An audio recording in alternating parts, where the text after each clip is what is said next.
ইনি হলেন আমাদের সকলের প্রিয় পাল্টুদা। আর পাল্টুদা ইতিমধ্যে আমাদের ঘরে উপস্থিত, আর হাতে একটা মস্ত বড় লাঠি। আর এই যে আমার দেওর মানে আমার ছোট ভাই এখানে দাঁড়িয়ে, আর পাশে ওর ছেলে দাঁড়িয়ে, তার হাতেও লাঠি, দড়ি, ম্যাগনেট, বিভিন্ন রকমের জিনিস। তো তোমরা নিশ্চয়ই ছবির প্রথমে তোমরা লাঠি ফাটি দেখে অবাক হয়ে গেছো। নিশ্চয়ই তোমরা ভাবছো কী হলো ব্যাপারটা, হঠাৎ করে ঘরের মধ্যে এত লাঠি ফাটি এলো কেন। আসলে কি হয়েছে ব্যাপারটা জানো, আমার মাথায় এমন মানে বোকামি বুদ্ধি হয়েছিল এই মুহূর্তে, আমি কি বলবো। মানে খানিকক্ষণ আগে আমি একটু গেছিলাম একটু বাজারে, একটু দোকানে, মুদি দোকানে মাল আনবো, একটু বাজার আনবো। আর এই যে এখানে একটা গেট আছে, এই গেটে আমি তালা দিয়ে চাবিটাকে ভেতরে ছুঁড়ে দিয়ে চলে গেছি। তখন আর আমার খেয়াল নেই যে আমি তো চাবি ছুঁড়ে দিলাম। হ্যাঁ, তার নিচে অবশ্যই ওই গেটটা দেখতে পাচ্ছ, ওখানে একটা তালা দিতে হবে, ওখানে তালার চাবি নিচেই থাকে, একটাই সিঙ্গেল চাবি ওখানে আছে, ওটাতে তালা দিয়ে আমি বাইরে বেরিয়ে গেছি।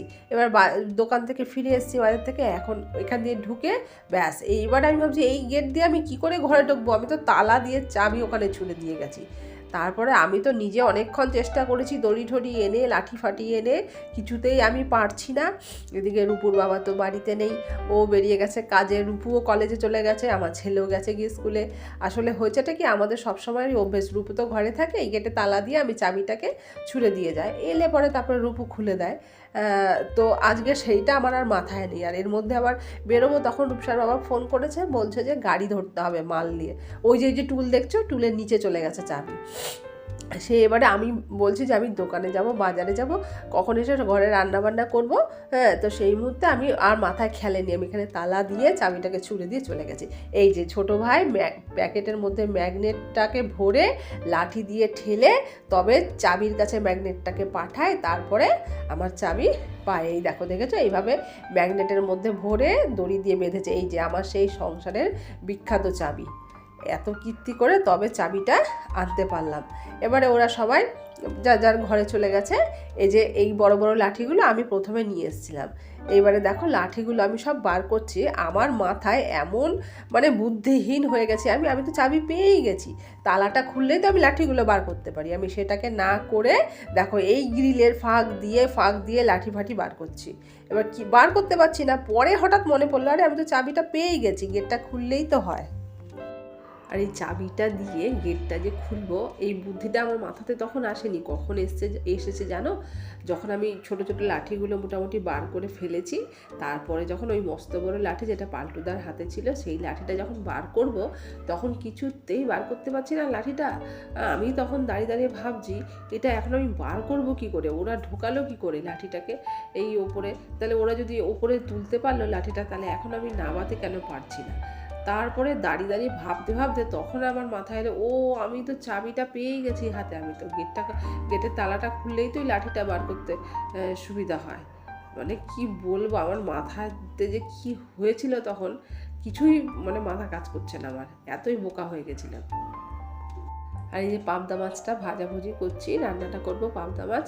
তবে তোমরা কিন্তু ভেবো না এইটা আমি সেই দিনই করেছি, সেদিনকে তো ওই চাবি খুলে ঘরে ঢুকতে ঢুকতেই 2টো বেজে গেল। তারপর তো ছেলের আসার টাইম হয়ে যাচ্ছে, ছেলেকে আনতে যাবো, তো কখন আর এসব রান্নাবান্না করবো আর কখন ভিডিও করব। সেদিনকে তো ঘরে সোয়াবিন সেদ্ধ করা ছিল, সোয়াবিনের ঝোল আর ভাত করেছি। এটা পরের দিন রান্নাবান্না করছিলাম, তো সেদিনকে তো আর কোনো ভিডিও করা হয়নি, তখন ওই বেলায় রান্নাবান্না সারবো না ভিডিও করব, এদিকে আমার দেখো ভাতটাও হয়ে গেছে, তো সেদিনকে আর ভিডিও করতে পারিনি। পরের দিন এই মাছটা, পাবদা মাছটা রান্না করব, তখন ভিডিও করতে করতে তোমাদের সঙ্গে গল্প করছি। এদিকে বাসনগুলো মেজে ধুয়ে এখানে উপুত করে রেখেছিলাম, তারপরে মাছটা ভাজতে দিয়েছি। এখন এই বাসনগুলো এখান থেকে যদি আমি না সরাতে পারি, এখানে কাজ করা বড় সমস্যা হয়ে যাবে, তাই মাছটা ভাজতে দিয়ে আগে বাসনগুলো সব ঝুড়িতে রাখবো। ঝুড়িতে অবশ্য আরও বাসন রয়েছে, সেগুলো গোছানো হয়নি। আর এই বাসনগুলো এখন একবারে রেখে দেবো, জলটা ঝরে গেলে সব একবারে বাসনগুলো গুছিয়ে নেবো। তারপর কি হয়েছে জানো, এরপরে হয়েছে কি, ওই যে লাঠিটা, বড় লাঠিটা আমি তো বার করে পাল্টুদার বাড়িতে দিতে গেছিলাম, ওদের বাড়িতে দিয়ে এসে তারপরে ভাবলাম কি এখন তো ঘরটা পুরো নোংরা হয়ে গেছে, লাঠি নোংরা টোংরাগুলো পড়েছে, এগুলো ঝাড় দিয়ে পরিষ্কার করতে হবে। তা আমি ভাবলাম কি আগে আমি ভাতটা বসিয়ে নিই, ভাতটা বসিয়ে তারপরে ঝাড়টারটা দিয়ে দেবো। ভাতটা গ্যাসে বসিয়ে আমি এই দিকটা ঘুরেছি, এদিকটা ঘুরে ওই যে উপরে যে দোতলা সিঁড়ি ঘরের জানলাটা ওখানটা আমার ফাঁকা ফাঁকা লাগছে, ওখানটা আমার ফাঁকা ফাঁকা লাগছে। আমি ভাবছি কি এখানে গেটটা কি হলো, এখানে একটা গেট ছিল, সেই গেটটা কি হলো, আমি ভেবেই যাচ্ছি আমি কি গেটটা খুলে ফেললাম, গেটটা খুলে কোথায় রাখলাম। মানে আমি যে কি বলবো, পরে যখন আমার নিজে ভাবছি আর হাসছি যে আমার যে সেদিনকে কি হয়েছিল। আমি কোন গেটের কথা ভাবছি জানো তোমরা, ওই যে আমার যে দোতলায় উঠতে মাঝখানে যে ইয়েটা রয়েছে, হলুদ রঙের যে গেটটা রয়েছে, আমি সেটার কথা ভাবছি। আমার গেটটা তো ওইখানটাতে, আর আমার সেদিনকে মাথায় কি খেলছিল, খালি আমার মনে হচ্ছে আমার গেটটা তো এই 3তলা মানে সিঁড়ি দিয়ে উঠতে ছাদে ওখানে ছিল। আমার মাথায় এটাই খেলছে যে আমার গেট ওখানে ছিল। আসলে ওই জায়গাটা ফাঁকা লাগছে তো, সেই জন্য আমার মাথায় এই কথাটা আসছে। এবারে ওই জায়গাটা ফাঁকা লাগছে কেন জানো, কারণ ওই যে সরস্বতী পুজোর বাসন মাজা ধোয়া করে না, 2টো বাস্কেটের মধ্যে আমি ওই জানলার নিচটাতে ঢেকে রেখে দিয়েছিলাম। স্টোর রুমে আর গোছানো হয়নি। তো এই ঘটনা ঘটার 2 দিন আগে, মানে আগের দিনই আমি ওই স্টোর রুমে সব বাসনগুলো গুছিয়েছি। এবারে ওই জায়গাটা ফাঁকা লাগছে, ওটাই আমার চোখে পড়েছে। কেননা ওইখানে তো অনেক দিন ধরে বাসনের ঝুড়িগুলো ছিল, একটা জাম ছিল জায়গাটা, এখন ফাঁকা যে চোখে পড়েছে, আর ফাঁকা চোখে পড়ে সেটা দেখে আমার মানে আমার শুধু ভাবছি আমার এখানে একটা গ্রিল ছিল, গ্রিলটা গেল কোথায়।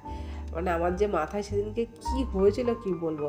তারপরে আমি সমস্ত কিছু গিয়ে আমার ছোটো কাকি শাশুড়িকে বলছি, আর ওরা তো হাসতে কি বলবো। আর আমার কাকি শাশুড়ি বলছে যে তোমাকে মনে হয় ভোলাই ধরেছে, ভোলাই পায় অনেকে। তবে আমিও এই কথাটা অনেক আগে শুনতাম ছোটোবেলায়, যে আগেকার দিনে নাকি এই জিনিসটা খুব হতো, মানুষকে খুব ভোলাই ধরতো। ধরো একটা মানুষ কোথাও গেছে দুপুরের দিক কি রাতের দিকে, একা মানুষটা কোথাও গেছে কি আসবে কি যাবে, হঠাৎ করে সে রাস্তা ভুলে যেত, এদিক ওদিক সেদিক ঘুরতেই থাকতো, কিছুতেই তার ঠিক রাস্তা নাকি মনেই পড়তো না। এইরকম হতো। তারপরে অনেকক্ষণ পরে অনেক কিছু করতে হয়তো কোনো লোকের সঙ্গে দেখা হয়েছে, সেই লোকটার সাথে হয়তো কথাবার্তা বলে তাকে যদি বলে যে এরকম হচ্ছে, তখন লোকটা যদি তাকে সাহায্য করে তখনই সে করতো, না হলে কিন্তু একটা কোনো দুর্ঘটনা ঘটে যেত। এই রকম কথা আমারও শোনা, সেই কথাগুলোই আমার কাকি শাশুড়ি বলছিল। আমি তাই ভাবছি যে আমি নিজেই তালা দিয়ে চাবিটাকে ছুঁড়ে দিয়ে নিজেকেই ঘর থেকে বার করে দিয়েছি। মানে সেদিনকে আমার কী হয়েছে, আমি নিজেকে বাড়ির থেকে বার করে দিয়েছি। দেখো তোমাদের সঙ্গে গল্প করতে আমার মাছগুলো ভাজা হয়ে গেছে। তবে পাবদা মাছের তো সবাই ঝাল খায় সর্ষে পোস্ত দিয়ে, আবার কোনো সময় এমনি সর্ষে দিয়ে করলে লোকে করে, আমিও করি, সর্ষে পোস্ত দিয়েও করি, সর্ষে দিয়েও করি, আবার কোনো সময় দুধ পাবদাও করি। তবে আজকে আলু দিয়ে বেগুন দিয়ে পাবদা মাছের পাতলা ঝোল করব। কাঁচা লঙ্কা বাটা জিরে বাটা দিয়ে না আলু বেগুন দিয়ে পাবদা মাছের ঝোল করলে খুবই ভালো লাগে। ধনেপাতা দিয়ে নামিয়ে দিলে দারুণ লাগে খেতে। গরম গরম মাছের ঝোল গরম ভাতে।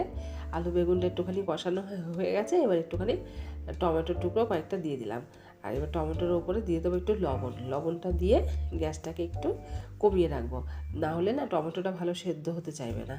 একটু লবণ দিলাম, এবার ভালোভাবে নাড়িয়ে গ্যাসটাকে কমিয়ে কিছুক্ষণের জন্য ঢেকে রাখবো। ঢেকে দিলে টমেটোটা গলে গেলে তারপরে মশলাপাতি দিয়ে আবার কষিয়ে নেব।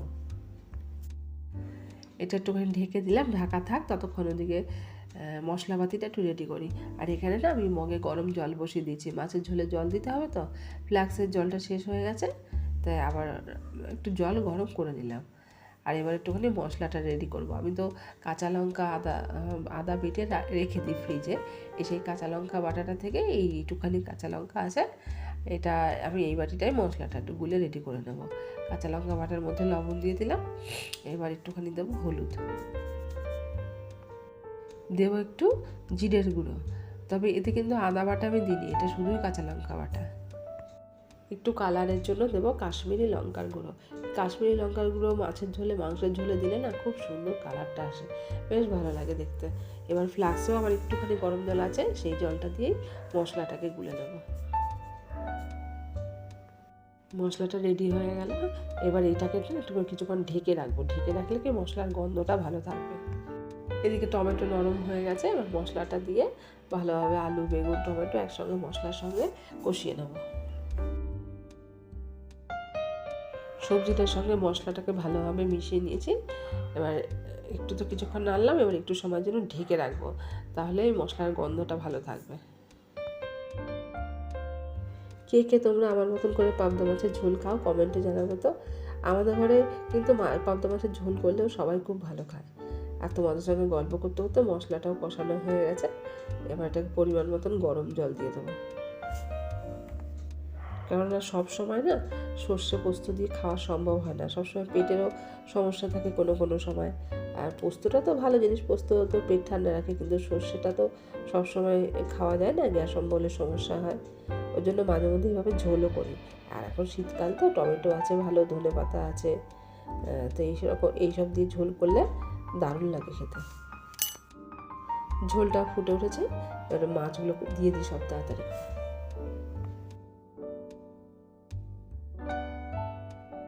যে মাছটা ভেজে এই বাটির মধ্যে তুলে রেখেছিলাম, তো বাটির মধ্যে যে একটু জুসটা বেরিয়েছে মাছের, এটাকে ঝোলের মধ্যে দিয়ে দিতে হবে। এই মাছটা ভেজে তুলে রাখলে যে মাছের যে জুসটা বেরোয় না, ওটাকে রান্নার মধ্যে মিশিয়ে দিলে কিন্তু রান্নার স্বাদ দুগুণ বেড়ে যায়। ঝোলটার মধ্যে ভেবেছিলাম একটু কাঁচা লঙ্কা ছিঁড়ে দেবো, কিন্তু না, ঝোলটা ভালোই ঝাল হয়েছে। আবার কাঁচা লঙ্কা ছিঁড়ে দিলে আরও ঝাল হয়ে যাবে, তখন ছেলে খেতে পারবে না। ঝোলটা হয়েও গেছে। আর যেটা একটু ধনে পাতা দেবো সেটাও হলো না, ধনে পাতা দেখি নেই, একটু করা যাবে, যা আছে এতেই হবে, এতেই ভালো লাগে। আর হয়ে গেছে, গ্যাসটা বন্ধ করে দিলাম।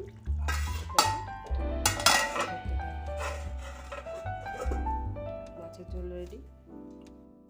আজকে মাছের ঝোল তো করলাম, আর ডালও হয়ে গেছে, আর করবো সজনে ফুলের বড়া। তো সজনে ফুলের বড়া করার জন্য ফুলগুলোকে ভালো করে বেছে ধুয়ে নিয়েছি। আর এই যে নিয়েছি চালের গুঁড়োটাকে না ভালোভাবে চেলে নিয়েছি। একটু দেবো বেসনটা কমই নিয়েছি, না বেসনটা একটু বেশি নিয়েছি, চালের গুঁড়োটা কম নিয়েছি। তবে আমার সজনে ফুলের বড়ার শর্ট ভিডিও দেওয়া আছে চ্যানেলে, তোমরা চাইলে দেখতে পারো। এবার দেবো পরিমাণ মতো লবণ। আর এই সিজনে না এই সজনের ফুল, যে কুচি কুচি সজনে ডাঁটা ওঠে, সেগুলো কিন্তু খাওয়া খুবই দরকার, আর এগুলো খাওয়া খুব উপকারীও। আর দিলাম একটু হলুদ, আর দেবো কাঁচা লঙ্কা কুচি। আসলে কি এই সময়টা তো সিজন চেঞ্জ হয়, এই সময় কিন্তু স্কিনের বিভিন্ন রকম প্রবলেম দেখা যায়, মানে স্কিনের যে সমস্ত রোগগুলো হয়, যেমন হাম হয়, পক্স হয়, এই সমস্ত রোগগুলোকে কিন্তু প্রতিরোধ করার ক্ষমতা বাড়ায় এই সজনের ফুল, সজনে ডাঁটা এইগুলো। তাই এই সময়টায় না প্রত্যেক ঘরে ঘরে এই দেখেছো সরু সরু ডাঁটা হয়েছে, এই সরু সরু ডাঁটাগুলো আমি ফেলিনি, এর মধ্যে দিয়ে বড়া করে ফেলবো। এটাকে বড়াও বলতে পারো, বড়া ঠিক না, এটা পকোড়া। কেননা বড়াটা একটু জল দিয়ে নরম করে মেখে করলে হয় বড়া, আর আমি যেটাকে শুকনো শুকনো করে মেখে করবো, তো এটা হবে পকোড়া।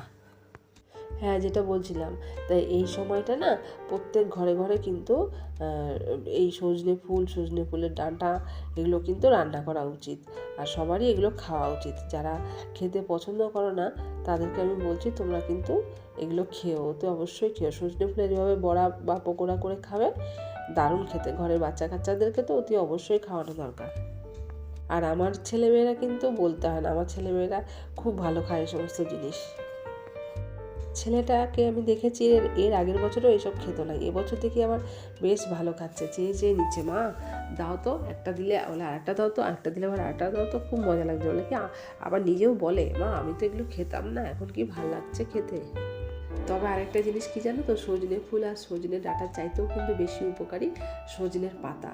সজনের পাতা তোমরা খাও? কিন্তু সজনের পাতাও কিন্তু এইভাবে বড়া করে খাওয়া যায়, দারুণ লাগে খেতে সজনের পাতার বড়াটা আরও সবচেয়ে বেশি ভালো লাগে, এই ফুলের চাইতেও বেশি ভালো লাগে। ঠিক এই একই রকমভাবে পাতাগুলোকে এনে ভালো করে ধুয়ে নিয়ে এই একই রকমভাবে সজনে পাতার বড়া করবে, দেখবে দারুণ লাগবে। এমনকি সন্ধ্যেবেলায় না সজনে পাতার বড়া দিয়ে মুড়ি খেতেও ভালো লাগে। তেলের মধ্যে না একটু জায়গা রেখে একটু ফাঁকা ফাঁকা করে পকোড়াগুলো ছাড়তে হবে, যাতে চার সাইড থেকে ভালোভাবে পকোড়াগুলো ভাজা হয়। একটা দিক একটু হালকা লালচে হয়ে গেলে এভাবে সাবধানে একটু উল্টে দিতে হবে। তারপরে একটু এপাশ ওপাশ উল্টে পাল্টে একটু হালকা লালচে করে গ্যাসটা কমিয়ে রেখে একটু সময় নিয়ে আর কি ভাজতে হবে। একটু উল্টে পাল্টে ভেজে নিলেই পকোড়াটা খুব ভালো হবে। চট করে তুলে দেবে না, তাড়াহুড়ো করে ভাজলে হবে না, তাহলে ভেতরটা নরম থেকে যাবে। একদম গ্যাসের আঁচটা কমিয়ে এদিক ওদিক ভালোভাবে উল্টে পাল্টে নেড়ে ছেড়ে ভেজে দিতে হবে। ভিডিওটা আর বেশি বড় করব না, আজকের এই রান্নাবান্না করতে করতেই এই ভিডিওটা আজকে শেষ করে দেবো, নাহলে অনেক বড় হয়ে যাবে, তোমাদেরও তো দেখতে সময় লাগবে। তাহলে ভিডিওটা আজকের মতন এখানেই শেষ করি। তোমরা সবাই ভালো থেকো, সুস্থ থেকো, সাবধানে থেকো, সবাই নিজের খেয়াল রেখো। আর ভিডিও ভালো লাগলে একটা লাইক করে দিও। আর তোমরা যারা আমার চ্যানেলটিকে সাবস্ক্রাইব করে আমার পাশে রয়েছো, তোমাদের সবাইকে, আর যারা আমার চ্যানেলের ভিডিওগুলো দেখছো তাদেরকেও জানাই অজস্র ধন্যবাদ। তোমাদের মূল্যবান সময় দেওয়ার জন্য সত্যিই আমি একদম কৃতজ্ঞ। আর আমার না পকোড়া ভেজে তুলতেই পকোড়া অর্ধেকটা শেষই হয়ে গেছে। আর এখন এই যে এই কটা পকোড়া রয়েছে, দারুণ মচমচে হয়েছে। তাহলে আজকের মতো রাখি বন্ধু, টাটা।